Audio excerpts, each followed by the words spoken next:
السلام عليكم ورحمة الله وبركاته. उम्मीद है जरूर जुड़ा खुशहाल असगराम वगैरह जबरदस्त बर्थडे वीडियो की तरह हम तंग कॉल शफल इंटरनेट डेटा पर जीता को चगा बे 2G او 3G ته ناراضي کوم غواړي چې 2G ته کولای شو کوم غواړي چې 3G ته کولای شو کوم غواړي چې 4G ته کولای شو هغه به 2G ته ناراضي چې موږ 4G ته کو ها په کومه طریقه په کوم ډول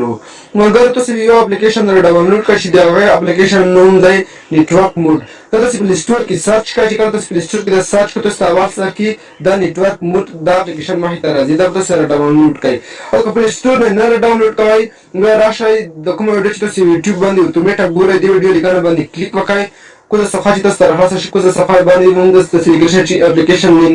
لینک باندې کلیک وکړئ تاسو ته اتوماتیک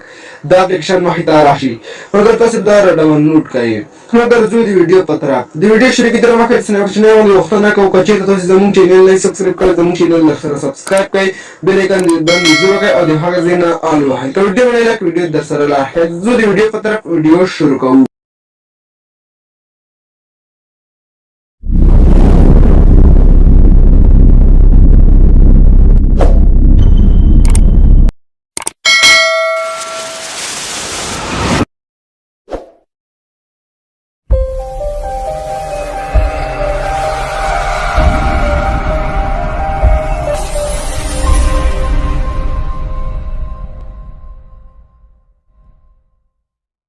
مگر تاسو بارا شوی د اپلیکیشن د چکر مگر تاسو دا اپلیکیشن ډاونلوډ کو بیا بارا شوی دا بو اوپن کړئ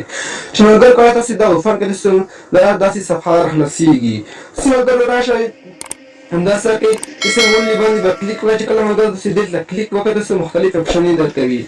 مگر یو پکې سلیکټ کړئ او تاسو مگر چې کله غواړئ چې 4G ته کړئ د 2G 3G ته نه راځي تاسو بیا راشئ لیټ اونلی باندې با کلیک وکړئ چې کله مګر تاسو دا باندې کلیک وکړئ تاسو انټرنیټ پر دې دقیقې ډېر زیات تیزیږي انټرنیټ سپیډ ډېر زیات تیزیږي او 2G او 3G ته نه راځي مګر کله تاسو غواړئ چې انټرنیټ مثال ختم شو یا تاسو انټرنیټ ډېر لږ نرم کوئ بیا تاسو راشئ دا باندې کلیک وکړئ چې څنګه باندې تاسو انټرنیټ سپیډ به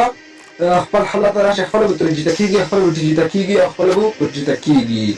مګر چې کله تاسو 4G ته کوئ انټرنیټ کاروئ یا راشئ لیټ اونلی باندې کلیک کړئ چې کله تاسو مګر دې کلیک وکړئ تاسو انټرنیټ ډېر زیات تیزیږي دا اپلیکیشن مګر تاسو خامخا ډاونلوډ کړئ چې انټرنیټ سلوي نرم کار کوي د ځای کې